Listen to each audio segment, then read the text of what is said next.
What I say. So my friend Barry Smitherman, who by the way I think was favorably disposed to 500 megawatt RPS.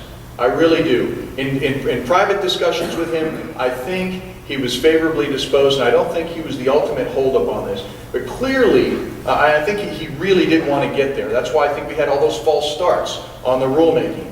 But again, it's a 3-member board, and Chairman Smitherman at the time was not able to get there. It really boils down to that one word, the difference between a target and a goal that was included in that 2005 session. So whether that was intentional or not, whether the target versus the goal language was intentional or just bad drafting. What do you think, Colin? Was it just bad drafting? Did you draft that? No, okay. It might have just been bad drafting, but the impact has been significant. We thought we were close in 2009. We had virtual parity in the legislature. There were 76 Republicans and 74 Democrats. The session was billed as the solar session, and we had about 70 bills that were filed. I mean, there was a ton of momentum, a ton of excitement. At the last minute, however, a bunch of good bills died in conference committee. A bunch of good bills died. There was one senator that I was trying to negotiate with on an energy efficiency bill and a number of other good pieces of legislation, and he just walked away from the table at the last minute.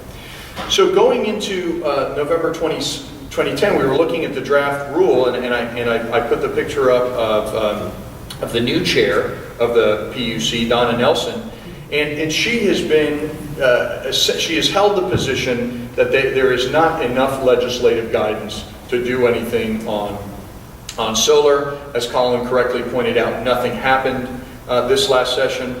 And what does it come down to? Look, President Kennedy once said, things just don't just happen. Things don't just happen. They are made to happen, right? So who appoints the 3 members of the PUC? The governor. So in my view, if we're looking at someone whose opinion we need to change in this whole discussion, it's the governor. Because if the governor wants these bills to pass, they'll pass. And if he doesn't want them to pass, they won't pass. Bottom line. In fact, his staff lobbied pretty hard against some of these solar bills this session. There were 2 approaches. One approach this session was a fee on your poles and wires bill, on your TDU bill, that would then create a pool of money so that consumers could get rebates for the installation of solar. And then the other approach was essentially that 500 megawatt non-wind carve-out, right? And I think there was a tactical error on the part of the solar lobby, and that was that they threw all their baskets in with one of the bills. And when that bill stalled, in fact, Senator Frazier was unable to get it out of his own committee, I think with heavily lobbying from the governor's office and industry, then it was all done. And there weren't multiple vehicles moving through the process that you could have appended an amendment onto, or you could have rallied support around. When that one strategy that the solar lobby had all of its eggs in that basket failed, then the session was essentially over for solar. So a cautionary tale: have multiple vehicles and multiple opportunities moving through the legislative session. SB 9881, it was referred to as my bill. I was the House sponsor. I worked very closely with my Republican Senator John Corona from Dallas, and he was a committee chair in the Senate, a very powerful committee, the Business and Commerce Committee, and he was able to really make this happen. Senator Corona and his staff were terrific to work with. It was a nice bipartisan effort. The optics on it were right, and that's why we were able to get Senate Bill 981 done. I mean, it was discussed earlier, so I'll just go through it really quickly. The big impediment in Texas for DRG was that REPs could set the buyback rate, and we talked about how many do, right? 4 out of all the REPs. Essentially, there are no buyback opportunities. So that's why DRG was really inhibited. Well, after Senate Bill 981, we allow for a third-party installer or integrator to go ahead and sell the energy back to the party that allows them to install the rooftop, or install on the rooftop. So it could be a commercial customer like Walmart, could be residential. And to tell you what the demand is for this, TXU had a very short-lived pilot program. I'll never forget, I stood there with their CEO at the press conference, Burke, Mr. Tim Burke, their CEO. And we talked about, we essentially used some funds that were set aside as a result of the KKR TPG acquisition of TXU. And those funds were set aside for this type of activity. And it furnished the subsidy for people to go ahead and have solar installed on their roofs. There was a third party, I think it was Solar City from Arizona, that came in, and they were going to be the integrator, they were going to do the installation.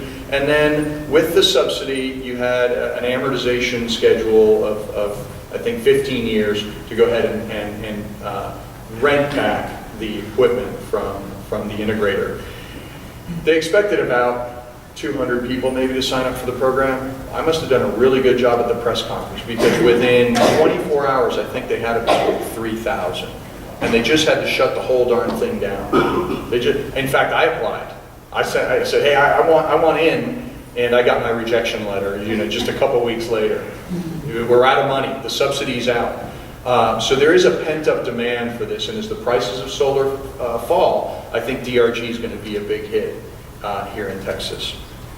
So where do we go from here? As was suggested by Colin, the work doesn't stop just because the session is over, right? The Speaker of the House is going to be releasing interim charges, which are essentially direction to the committees to do studies of different issues. And it's really important for you to write to your state representative or to the Speaker of the House and say, hey, we want solar, for example, to be studied by the Energy Resources Committee in the House, or the Business and Commerce Committee in the Senate.